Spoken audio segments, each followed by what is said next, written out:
한국과학연구 황성입니다. 오늘 정도 방송 레벨은 안 되는데 자리에 주신 거 감사드리고요. 초청해주셔서 감사합니다. 오늘은 저희 지금 앞에서도 연사분들께서 많이 셀룰로스 관련된 것들도 많이 해주시고 하는데 최근에 정부 트렌드나 이런 것들 좀 얘기하고요. 저희가 연구했던 것들이 좀 스케일업하는 관련된 내용들을 조금 소개해보고자 합니다. 저희는 지금 바이오플라스틱 연구하는 데만 저하고 같이 일하는 멤버들이 한 35분 되고요. 셀룰로스의 분산부터 시작해갖고 복합 소재 만들고 분해하는 것까지 전주기적으로 저희 팀에서 같이 운영을 하고 있습니다. 3월 7일인가 제가 3월 초에 3월 2일 날이었는데요. 지금 나이로비에서 2015년에 파리협정 이후에 유엔에서 이제 환경협정을 처음으로 크게 이렇게 했고요. 175개국에서 이렇게 나왔는데 여기서 테마가 한 8개 정도까지 안이 나왔습니다. 대표적인 것들은 지금 실질적으로 요즘 포커싱을 맞추고 있는 게 대부분 다 해양의 플라스틱 문제들을 해결하는 것들도 얘기했는데 이번 환경협정에서는 그 이상의, 그러니까 육상이나 여러 개 개에서 없애는 것들을 고민을 했고요. 두 번째가 근본적으로 장기적으로는 바다에 있는 플라스틱을 어떻게 하면 없앨 거냐에 대한 내용들을 협약을 했고요. 저희가 관심 있게 본 거는 세 번째 내용이 플라스틱 자체의 풀라이프 사이클을 관리를 해야 된다는 것과 다섯 번째는 원료부터 생산, 소비까지 이것들이 에코 디자인을 해야지만 된다. 그게 다시 말해서 뭐냐면 지속 가능형 사회로 이어져 가야 된다라는 내용들을 담고 있어서요. 이 지속 가능형 소재, 순환경제 구조 이론이거든요. 유럽에서 얘기하는 그런 것들을 명확하게 하기 위해서는 결국은 바이오플라스틱이 가는 길과 일맥상통하다라는 것들이 있었고요. 그 부분에 대해서 구체적으로 바이오플라스틱을 꼭 써야 됩니다 라는 내용은 아니지만 국가적으로 볼 때도 각 국가마다 필요에 의한 것들을 조금 많이 진행을 하고 있다라고 보시면 됩니다. 학술적으로도 워낙 좋은 논문에 리뷰 페이퍼들이 지금 굉장히 많이 나오고 있고요. 지금 2021년에 지금 사이언스에서 이렇게 아워 플라스틱 딜레마라는 내용으로 이슈 페이퍼를 쓰긴 했는데요. 결론적인 얘기는 2000년도부터 갑작스럽게 이제 플라스틱 폐기물이 증가를 하는데 지금 현재 한 80억 톤 정도 플라스틱이 나오고 있고요. 이 부분들이 거의 절반, 47%가 패키징 머터리얼이 지금 나오고 있다. 그게 쓰레기도 배출이 되고 있다라고 하고 있습니다. 그리고 그것들이 플라스틱의 미래를 봤었을 때 서큘러 이코노미의 시대로 접근하기 위해서는 바이오플라스틱이 효과적인 대안이다라는 리뷰들도 나오고 있습니다. 오늘은 뒤쪽에 내 연구 내용들 조금 설명하기 위해서 인트로는 조금씩 생략하겠는데 결국은 우리가 쓰고 나면 플라스틱의 가장 큰 문제는 엔드업이 어디냐에 대한 걸 보면 결국은 다 바다로 흘러가게 돼 있는데 이것들을 얼마큼 줄이느냐에 대한 내용들도 고민을 해야 되고요. 가장 심각한 거는 우리가 부유물 떠있는 미세 플라스틱이 문제가 아니고요. 바다에 가라앉아 있는 게 전체 94% 정도 된다라는 거고 아까 점심시간에 이제 교수님들하고 좀 미팅을 했는데 이런 것들의 미세 플라스틱을 결정구조로 선별할 수 있는 그런 것들을 조금 디자인할 수 있으면 플라스틱의 여기 미세 플라스틱의 부유물들을 컨트롤할 수 있는 방법들도 생기지 않을 수 있을까라는 얘기들도 했고요. 지금 마스크 쓰고 있는데 저도 뒤에서 마스크 소개를 좀 할 겁니다.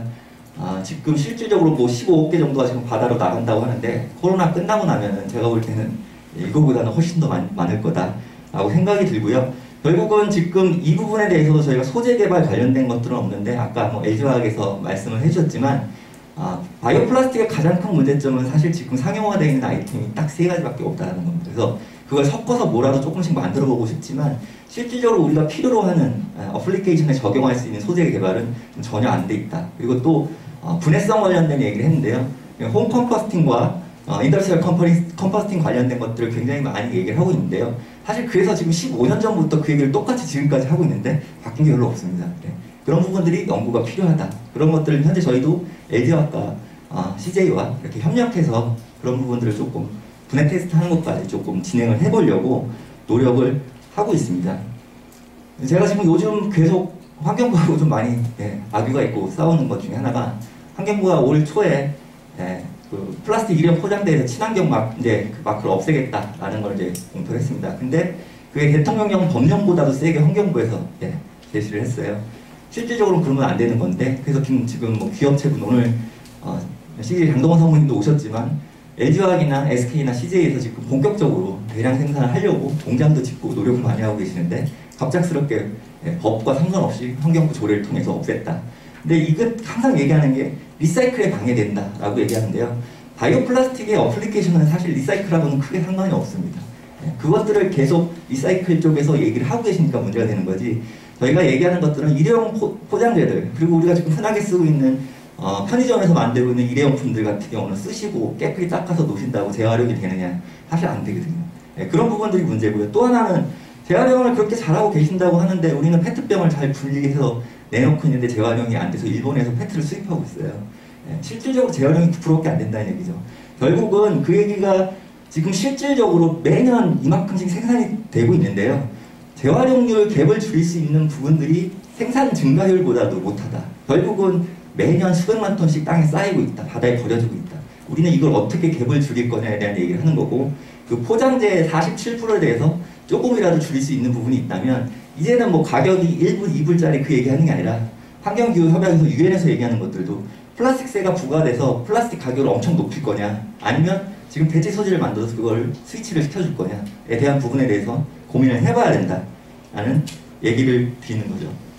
결국은 기업에서도 많이 오셨겠지만 탄소 중립 ESG는 지금 정권이 바뀌어도 계속 갈 수밖에 없는 상황입니다. 그것도 이제 기후협약에서 굉장히 강하게 규제를 하고 있기 때문에 어쩔 수 없고요.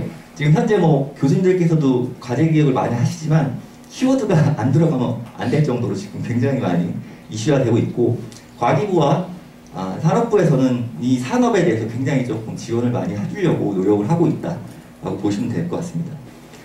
저도 이제 ESG 아마 기업에서도 아마 고민을 하실 텐데 매년 ESG 경영보고서가 나가야 됩니다. 근데 가장 큰 문제가 뭐냐, 설문조사 해보면 이 필러가 뭐냐에 따라서 굉장히 이슈가 좀 많이 되고요. ESG 경영에 물론 S나 G도 중요하지만 설문조사를 해보니까 E가 그나마 굉장히 중요하게 느껴진다라는 내용이고, 이게 걸렸었을 때 이 필러가 어떻게 나올지 곧 이제 나오겠지만 이 부분이 확정이 되면은 데미지 있는 회사들은 석유 제품, 석유화, 철강, 시멘트 이쪽 회사들은 거의 다 데미지가 굉장히 있기 쉽다라는 얘기를 드릴 수 있고요. 저도 기업의 초창에서 세미나 하다 보니까 이 기업들을 많이 냈지만 사실 ESG 경영보고서가 지금 굉장히 선진기업하고 봤었을 때 좋게 나가는 기업은 국내에 아직까지는 없다라고 얘기를 하고 있습니다. 그래서 지금 현재 학계에서도 지금 작년에 저희가 이제 네이처하고 저희가 관련돼서 이런 포럼들을 온라인, 온오프라인 하이브리드로 계속 많이 하고 있고요. 네이처 에디터 분들도 계시지만 지금 실질적으로 리뷰페이퍼 쓰시는 해외 유명하신 분들이 이거 관련돼서 좀 연구를 많이 하고 있고, 저희도 작년에 그래서 고려대 오경숙 교수님과 저희 연구팀하고 같이 해서요, LG화학에서 지원을 해주셔서, LG에서 지원해 주셔서 마곡 사이언스 파크에서 네이처 포럼을 해줬습니다. 그래서 폐기물 관련된 부분들에 대해서 했고요. 올해도 아마 8월달에 저희가 같이 진행을 할 예정이고, 여기 보시면은 네이처 에디터 분들하고 이 관련된 부분들에 대해서 설명을 했고요. 과기부 장관님께서도 오셔서 이 부분에 대해서 굉장히 관심이 많고요. 그래서 이런 학술회의에서 다양한 내용들이 좀 많이 안건이 나오고 연구를 할 수 있으면 좀 더 좋겠다라는 생각에 얘기를 드렸고, 결국은 플라스틱은 두 가지를 다 해결을 해야 됩니다. 탄소 중립 관련된 것들도 있지만 실질적으로 우리는 현장의 폐기물을 어떻게 없앨 거냐에 대한 부분들을 고민하는데요. 결국은 그러려면 LCA 평가법이 도입이 돼야 되는데, 아쉽게도 LCA 평가법을 정확하게 계산을 하기 위해서는 기업이 공장을 져줘야 돼요. 근데 실질적인 선례가 전 세계적으로 봤었을 때 브라스캠하고 태국의 PLA 브랜드 있는 쪽만 되는데 결국은 그래도 어느 정도 감축이 되고 있다. LCA 평가법은 기업에서 굉장히 중요하기 때문에 이 부분들도 현재 제가 알기로는 교수님들께서 많이 연구를 하고 계셔서 결국 바이오 플라스틱은 전 주기적으로 앞에서 뒤까지 다 같이 협력해서 갖고 가야 된다라는 게 저희 연구대 제가 얘기 드리고 싶은 거고요. 워낙 이 전공하시는 교수님들은 많이 아시겠지만 학생분들 플라스틱 처음 만져보시는 분들도 계실 것 같아서 아까 LG에서 잠깐 데이터 보여주셨는데요. 아래쪽은 소재, 그냥 페트로베이스의 원료 갖고 만드는 거고요. 위에는 바이오매스 원료를 갖고서 만드는 겁니다. 이렇게 축을 놨을 때 오른쪽은 생분해가 되는 것들, 왼쪽은 생분해가 안 되지만 바이오매스 소재로 만드는 건데요. 기업들 보시면 알겠지만 국내 기업이 그렇게 많지는 않습니다. 상용화 이제 곧 될 기업들도 많은데요. 예, 그런 기업들이 조금 많이 나타났으면 좋겠다는 생각이고, 생물성 소재 관련된 것들은 이상적으로는 이렇게 바이오 매스에서 나와서 데그레이더블하게 갈 수 있게끔 만들어줘야 된다라는 생각을 하고요. 아까 PLA 관련된 것들, 결국은 분해 관련된 얘기를 할 때 제일 고민되는 게 뭐냐면 그 PLA 때문에 악유가 많아요. 근데 요즘은 PLA, 네이처웍스사 홈페이지 가보시면 알겠지만 PLA를 바이오 데그레이더블이라고 쓰지는 않습니다. 컴포스터블 폴리머라고 보통 얘기를 하죠.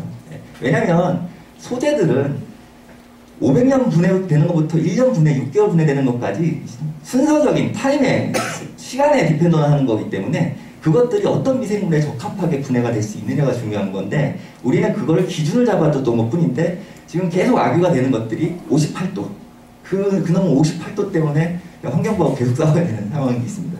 그건 아니고요. 이것들은 우리와의 약속이고 우리가 규제를 하고 우리가 정리를 해야 되는 부분이기 때문에 기업체들 분께서 이런 것들이 조금 더 보면 영구적인 분에서 어떤 게 더 좋겠다라는 얘기가 있으면 결국은 ISO 규정을 만들거나 저희가 새롭게 만들어주면 충분히 가능하다라는 얘기를 드릴 수 있을 것 같습니다. 저희는 바이오 플라스틱이 처음으로 상용화된 거에 대해서 이제 저도 이게 마지막 슬라이드 같아요. 내년 다음 달부터는 정권이 바뀌기 때문에 하나는 못 바꾸나.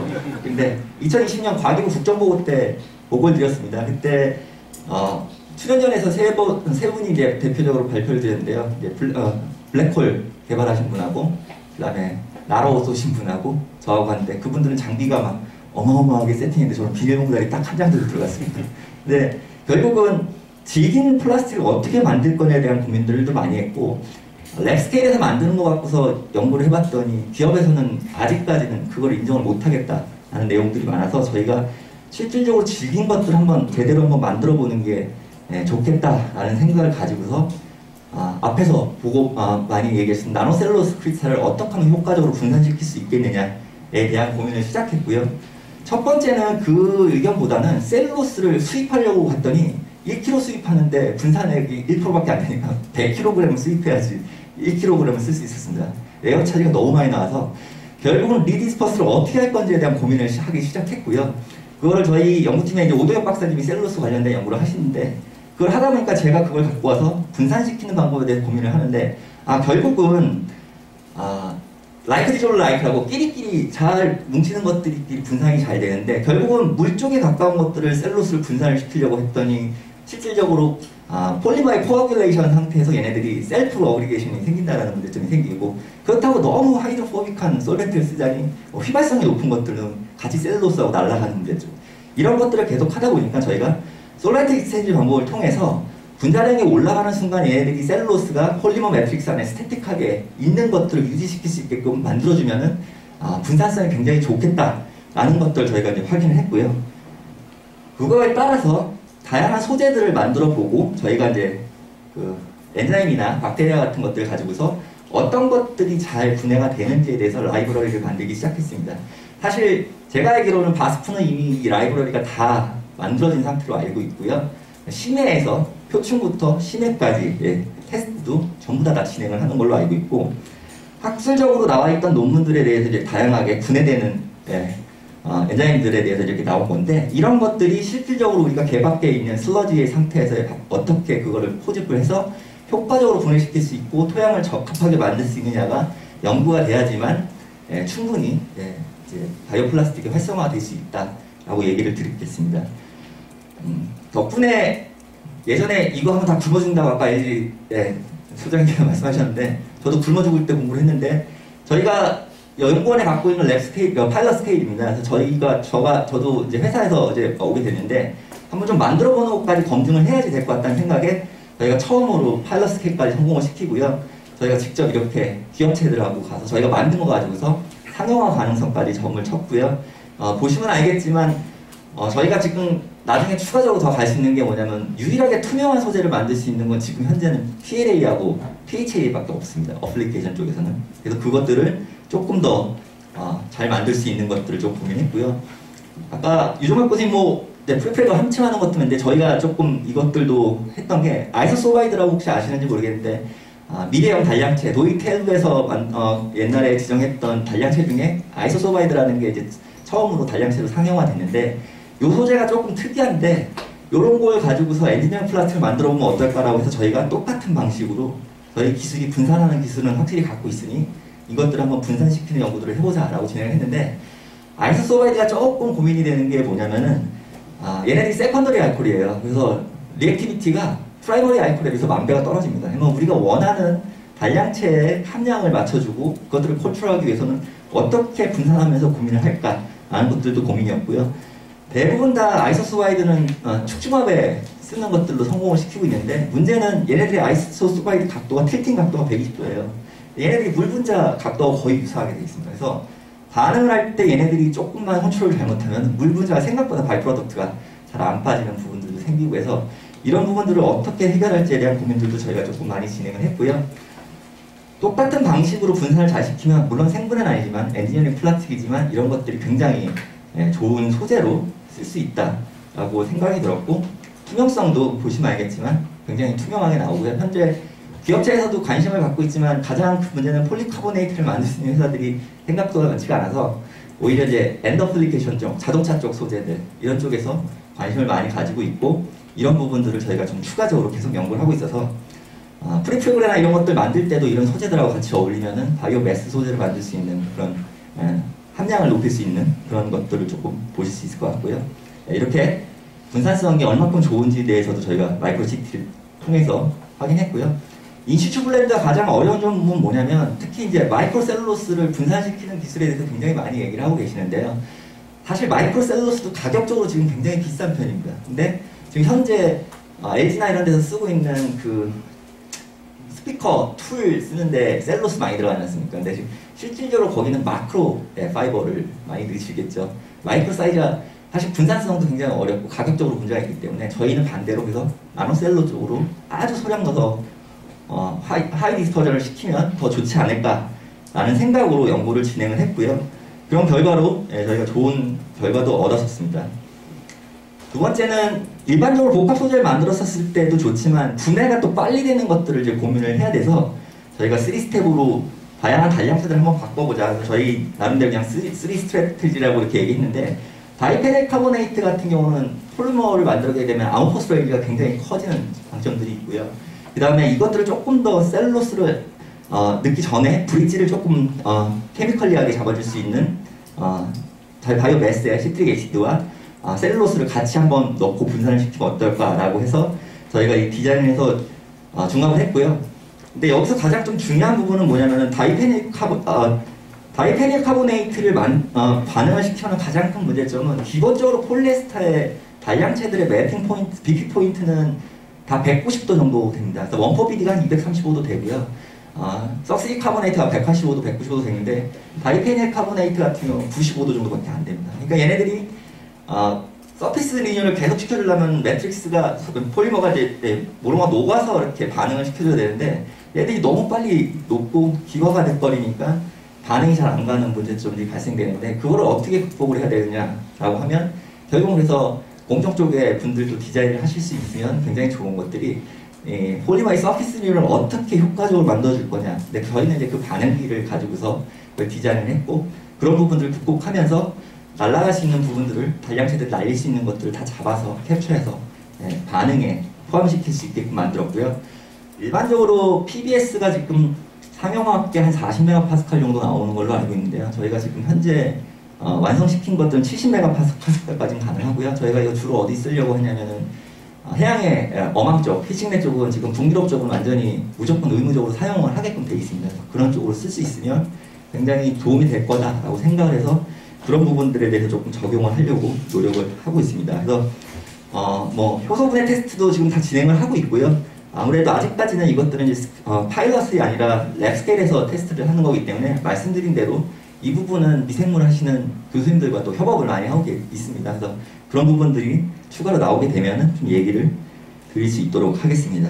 그리고 네 번째는 마스크 관련된 것들, 저희도 뭐 그 소재를 가지고서 저희가 그럼 플라스틱 뭐 어디다 쓸 건데 라는 얘기가 나와서 맨 처음에 흔하게 봉투 하나 만들어 봤지만, 이제는 지금 코로나 때문에 마스크 때문에 저희가 항상 이슈가 돼서 마스크를 한번 만들어 보자 라는 차원으로 저희가 좀 진행을 했고요. 기본적인 마스크는 멜트 블로운 방식이라고 이렇게 PP를 녹여서 바람 불어주면은 웹 상태로 쭉 나오지 않습니까? 그거를 이제 필터로 쓰게 되는 프로세스가 있고요. 아예 공극을 나노식으로 만들어 갖고서 호흡은 거칠게 만들지만 필터레이션이 높아질 수 있는 일반적인 방법들인데, 저희는 특히 이 멜트블록 방식 같은 경우는 정전 방식을 통해서 여기다 정전을 부과를 시켜서 지금 플러스 차지를 정전시키면 저희가 이제 미세먼지나 바이러스는 마이너스 차지니까는 그것들을 흡착시킬 수 있는 프로세스를 가지고 있는데, 저희는 그것들을 똑같은 컨셉으로 하기 위해서 키틴이 서피스가 플러스 차지를 가지고 있습니다. 그리고 더군다나 키틴 소재는 물에 굉장히 분산이 잘 되기 때문에 저희가 만든 것들을 디핑 코팅 해갖고서 건조시키면은 연고 코팅 가능해서 15번까지는 필터 테스트를 해봐도 떨어지지 않는 거고요. 지금 KF94 쓰고 계시는 분들, 요즘은 쓰셨다가 걸어놓으시잖아요. 예, 계속 떨어집니다. 5번 정도 쓰시면 KF80으로 변한다라고 생각하시면 되고요. 그 이후로는 면섬유하고 똑같다라고 생각하시면 될 것 같습니다. 그래서 저희가 그런 테스트를 시간상 다 보여드리지는 못할 것 같은데, 결론은 뭐냐면 나노파이어하고 마이크로파이어의 컨셉은 웹을 사이즈별로 만든다, 그거를 이렇게 스태킹을 시켰습니다. 그리고 그 부분에 있어서 저희가 원하는 두께를 각 시간대별로 뽑아서요, 원하는 두께를 맞췄습니다. 이거는 왜 그러냐면은 마스크는 두께에 따라서 프레셔 드롭 차이가 굉장히 심하거든요. 그러면 결국은 아무리 필터레이션이 좋아도 호흡하기가 힘들다 그러면 아무 이유가 없기 때문에 저희가 지금 얘기했던 것들은 지금 실질적으로 필터레이션 하는 것들은 나노하고 마이크로파이버 자체가 실질적으로 1마이크로 파티클에서는 70% 정도밖에 안 됐었습니다. 근데 저희가 그것들을 혼합해서 만들게 되면은, 지금 나노하고 마이크로웹을 혼합해서 만들게 되면은 필터 효율이 굉장히 올라간다라는 것을 보실 수가 있고요. 이런 것들이 지금 실질적으로 포집되는 모습을 보여주는 거고, 프레셔 드롭 자체는 마이크로 나노가 겹쳐져 있는 상태에서 만들기 때문에 실질적으로 나노보다도 훨씬 더 괜찮아서 호흡하기는 편한데 필터 효율은 기존에 있는 것들보다 높아지는 현상들을 볼 수가 있었습니다. 결국은 이런 것들도 필터 테스트를 해봐야 된다라고 생각이 들어서요.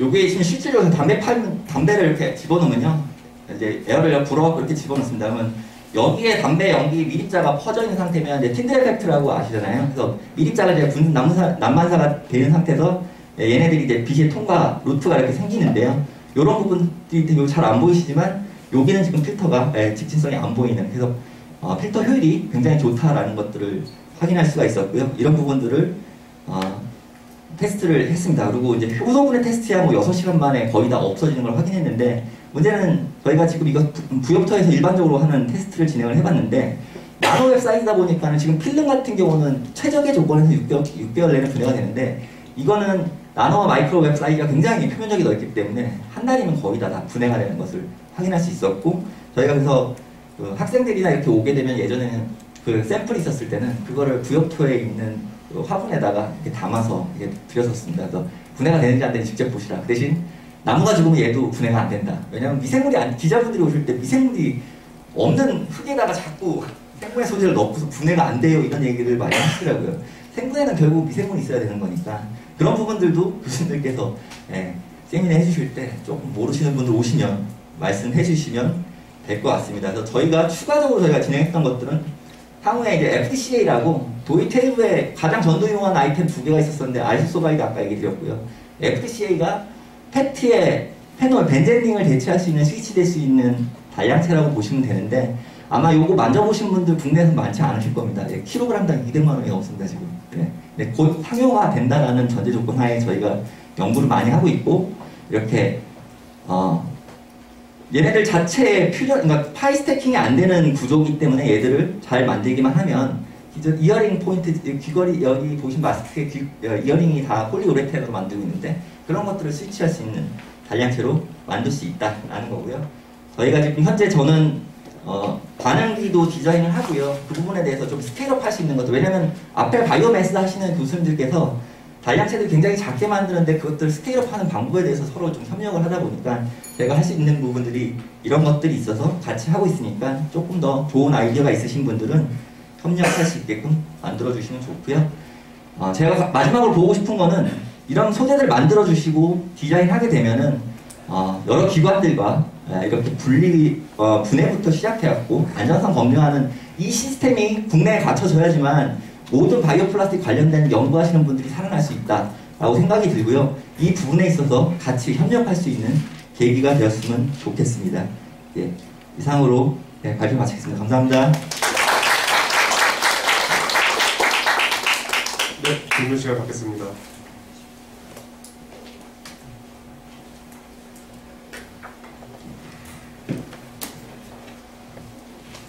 제가 질문이 있는데, 아까 마스크 만드실 때 나노랑 마이크로를 섞었을 때 프레셔 드랍이 나노보다도 좋았다는 그게 제가 좀 이해가 안 돼서 이게 어떤 식의 구조인 건지. 보통 나노 사이즈로 웹을 만들면은 호흡 프레셔를 가하면은 이 앞차가 굉장히 커요.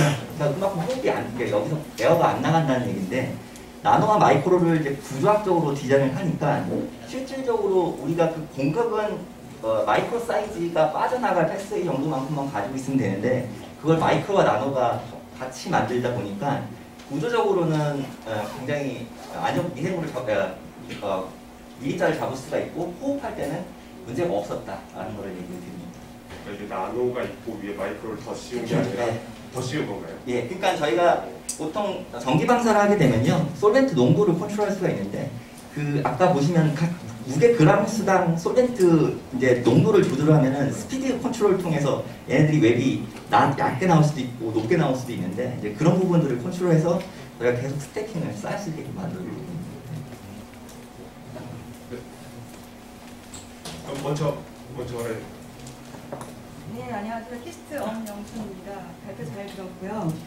발표 처음에 말씀하신 환경부 관련해서 좀 여쭤보고 같이 다 논의를 해보고 싶은데, 저희가 이제 과제를 기획하거나 이런 생분해서 플라스틱에 대해서 이제 어필을 막 하면 환경부와 산업부가 굉장히 의견이 충돌되잖아요. 방금 말씀하신 것처럼 환경부는 생분해서 플라스틱이 어차피 생분해되면 CO2가 날아가 버리고 리사이클 전혀 도움이 안 되고, 그렇다고 해서 생분해서 플라스틱을 아예 배제한다, 국내에서는. 근데 우리가 기업은 계속 필요로 한다 얘기하더라도 그로서 설득이 안 되고 있다 그러거든요. 혹시 또 저희가 물론 기업분들도 계시고 하니까 물론 황성현 박사님의 의견도 좀 듣고 싶고, 네, 이거에 대해서 다른 분들도 이제 여기서는 해답이 없지만 가서 또 어떤 고민을 할 수 있는 거리가 되지 않을까 해서 한번 여쭤봅니다. 감사합니다. 제가 뭐 얘기한다고 100% 되는 건 아니지만, 지금 곧 정권 바뀌고 나면 가부처 장관회의가 첫 번째 열릴 건데요.